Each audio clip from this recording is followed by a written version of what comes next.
Good morning all, myself Sakshi Surashe and I am Vaishnavi Pangar. We are the student of B Pharmacy 3rd year from Shreyas Institute of Pharmaceutical Education and Research. And so today we have Dr. Archana Bansal ma'am. She has completed her education in Bachelor of Ayurvedic Medicine and Surgery and she specialized in Sri Rog and Prasuti Tanya. And now recently she is working at Shreyas Ayurvedic Hospital. Good morning ma'am. Good morning.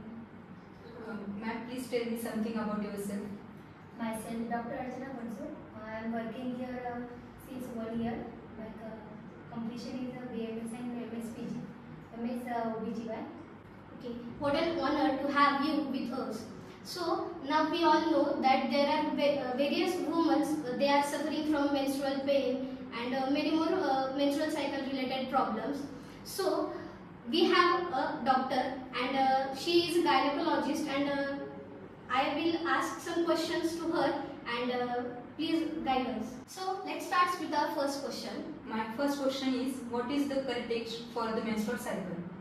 Actually, menses starts from 11 years to 15 years. Now we call them menarche age. It will period.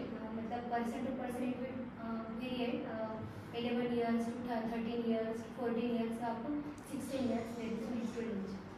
So my second question is, why there is a difference in the days of bleeding? It will differ. Normally menstrual cycle flows from 2 to 4 days. प्रत्येकाची menstrual cycle वेगवेगळ्या दिवसांची असते. काही मुलींची 3 ते 4 दिवस असते, काही मुलींची 5 ते 7 दिवस असते, काही मुलींची 9 ते 10 दिवस पर्यंत पण जाते. कारण आपण एज्युकेशन पिरियडमध्ये असतात, काही मुली वर्किंग पिरियडमध्ये असतात. तर प्रत्येकाची हेतू आहेत ते वेगवेगळे आहेत.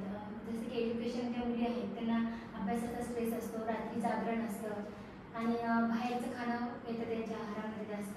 गरम उष्ण आहार जर येत असेल त्यामुळे पण आपल्याला फ्लो डिले होऊ शकतो किंवा आपलं एक्झर्शन होत असेल तर त्यामुळे पण आपल्याला लवकर पिरियड येऊ शकतात. म्हणजे आपली तारीख जर सपोज 28 डेजची सायकल असेल तर आपल्याला 25 डेजमध्येच आपल्याला सायकल येऊन जाते.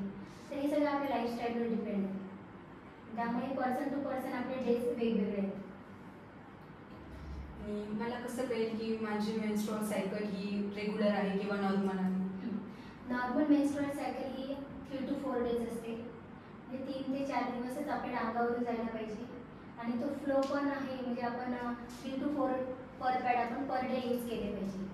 हे आपण फक्त 2 दिवसच आणि मग तिसऱ्या दिवशी आणि चौथ्या दिवशी आपली ब्लिडिंग कमी झाली पाहिजे. आणि सायकल ही आपली 28 दिवसानंतर आली पाहिजे किंवा मग 32 दिवसापर्यंत पण ती येऊ शकते. 25 to 32 डेजपर्यंत आपली सायकल आली पाहिजे. आणि मेन्स्ट्रुअल सायकलचे भरपूर काही डिसऑर्डर्स असतात, तर ते काय काय असतात? मेन्स्ट्रुअल सायकलचे डिसऑर्डर्स एक ऑलिगोमेनोरिया असतं, म्हणजे आपल्याला अंगावरून कमी जाणे. म्हणजे एकदम आपण पॅड जर यूज केला तर एकदम डाग पडतात फक्त 1-2 किंवा स्पॉटिंग होते, तर आपण ऑलिगोमेनोरिया म्हणतो. किंवा डिस्मेनोरिया पण एक आहे की ज्यामध्ये आपल्याला पिरियड्समध्ये खूप त्रास होतो. म्हणजे इतका त्रास होतो की आपल्याला टॅबलेट घ्यावीच लागते, जसे की मेफ्टॅन्स्पाज वगैरे घेतात किंवा हॉट फॉर्मेंटेशन घेतात. बॅकएक पण होतं. तर ते सगळं आपले ते सिम्पटम्स सगळे डिस्मेनोरियामध्ये येतात. बऱ्याच जणांना जे होतं वॉमिटिंग पण होतात. ते असे कॉम्प्लिकेशन असतात. लोअर पेन वगैरे आहे थोडेफार. आणि एक मेनोरेजिया पण असतो डिसऑर्डर. मेनोरेजियामध्ये म्हणजे अंगावरून खूप जास्त म्हणजे 3 to 4 डेजचा नॉर्मल फ्लो आहे, पण त्या 3 to 4 डेजमध्ये आपण किती पॅड यूज करतो हे पण इम्पॉर्टंट आहे. तर तुम्ही एका दिवसामध्ये जर 7-8 पॅड यूज करताय तर इट्स नॉट नॉर्मल.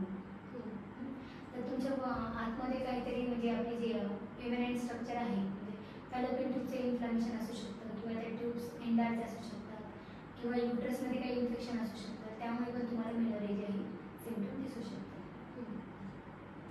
आणि काही ना असं असतं की मेनोपॉज यायच्या अगोदर काही सिम्पटम्स दिसतात आणि मेनोपॉजच्या नंतर पण काही सिम्पटम्स दिसतात, तर ते काय? म्हणजे मेनोपॉज म्हणजे काय? Pause means stop. जेव्हा तुमचे मेन्सेस स्टॉप होणार असतात त्याला आपण मेनोपॉज म्हणतो. जसं मिलांची जसं मेन्सेस स्टार्टचं एज होतं तसं मेनोपॉज हे मेन्सेस स्टॉपचं एज आहे. तर ते वेगवेगळं असतं.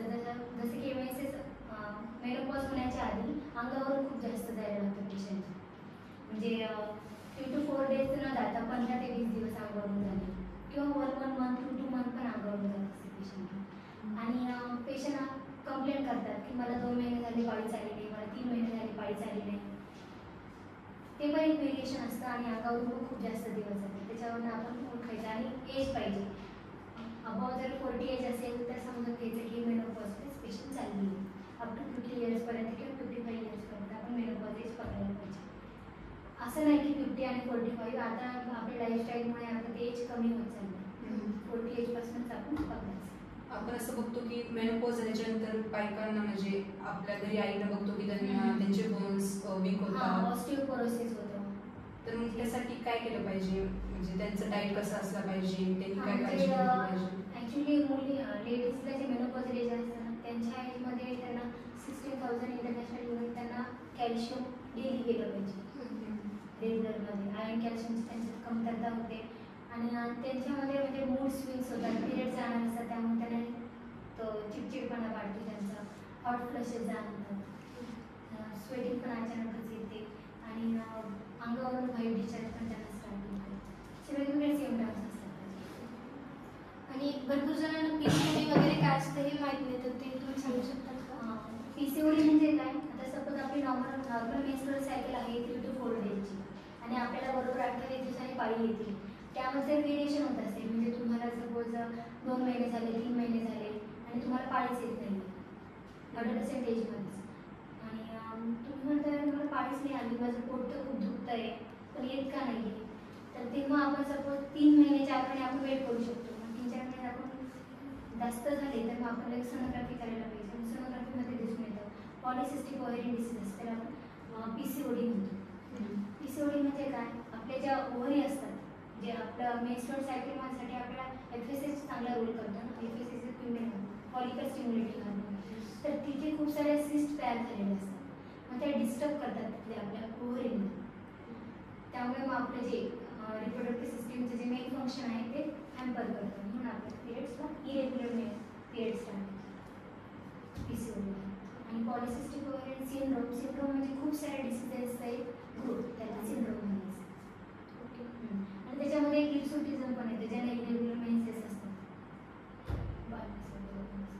आता आपण बघतो की काहींना खूप जास्त हेवी ब्लड फ्लो होतो, तर ब्लिडिंग खूप जास्त होते, तर मग असं आपण बघतो की जनरली वुमन्समध्ये HB लेवल कमीच असते, तर मग त्याचं कारण हे असू शकतं का? पिरियड्समुळे म्हणजे जास्त ब्लिडिंग होती? त्याचं कारण ॲक्च्युली आपल्या प्रत्येक मंथली आपलं आयर्न जात असतं 0.5 to 0.1 ग्राम, 0.5 to 1 ग्रामपर्यंत आपलं प्रत्येक मंथली आयर्न मेन्सेसद्वारे जात असतं. पण मेन्सेस येणं पण फार महत्त्वाचं आहे, कारण आपलं ते सगळं अशुद्ध ब्लड असतं. ते अशुद्ध ब्लड मंथली आपलं जाणार तेव्हा आपल्याला म्हणजे एक फेमिनाईन लुक येतो किंवा चेहऱ्यावर जो ग्लो असतो तो सगळा ते मेन्सेसमुळे असतो. आणि जी आपली रिप्रोडक्टिव्ह सिस्टीम आहे ती पण पूर्ण क्लीन त्याच्याद्वारेच होते. तर त्यांनी आयर्न कॅल्शियमचं डाएट मेंटेन ठेवणं, आहाराकडे लक्ष देणं हेच महत्त्वाचं आहे, कारण मेन्सेस पण जितके महत्त्वाचे आहे तितके HB पण महत्त्वाचं आहे. त्याच्यासाठी आपलं रेग्युलरचं म्हणजे डेलीचं काय आहार पाहिजे? डाएट डेलीमध्ये त्यांनी 1 ग्लास दूध डेली घेतलं पाहिजे. फ्रूट्स, सगळे फ्रूट्स खाल्ले पाहिजे, सगळ्या पालेभाज्या खाल्ल्या पाहिजे, फळभाज्या. स्वतःकडे लक्ष द्यायला पाहिजे. जसं इतरांची घरातल्यांची काळजी घेतात तसे ते आधी स्वतःची घेतली पाहिजे, कारण त्या जर खंबीर असतील तर त्या सगळ्यांची काळजी घेऊ शकतात. अजून विचारायचं झालं तर आपण जे रेग्युलर सॅनिटरी पॅड यूज करतो म्हणजे तेच यूज केलं पाहिजे की नाहीतर काय थोडेसे असे जे लोकल एरियाज आहेत तिथे वेगवेगळ्या पद्धती पण अवेअरनेस नाही आहे, तर मग तिथे वेगळे काही यूज करतात, मग ते सेफ असतं की नाही? ॲक्च्युली त्याच्यामध्ये व्हरायटीज, आपण सॅनिटरी पॅड यूज करतो त्याच्यामध्ये केमिकल्स असतात, त्यामुळे ते पण काही जणांना ते पॅड्समुळे पण इचिंग होतं, ड्रायनेस जाणवतो आणि डिस्कम्फर्ट पण जाणवतो. त्यामुळे त्याच्यामध्ये पण व्हरायटी आपण यूज करू शकतो. आता ॲडव्हान्स पण बरेच निघाले, मेन्स्ट्रुअल कप्स निघाले, तसे पेन्स निघाले, आणि तिथे त्या एरियामध्ये आपण फक्त लावून ठेवायचं, तिथे बरोबर ड्रॉप बाय ड्रॉप डिपॉझिट होणार. पण ते खूप ॲडव्हान्स निघाले. आणि गावाकडे जे असतात ते मोस्ट ऑफ ते कॉटन पॅड वगैरे यूज करतात, म्हणजे कॉटनचे कपडा असतो ते स्वच्छ धुवायचा आणि तो व्यवस्थित उन्हात वाळू वगैरे घालायचा, म्हणजे इन्फेक्टेड राहणार नाही, तो यूज करतात.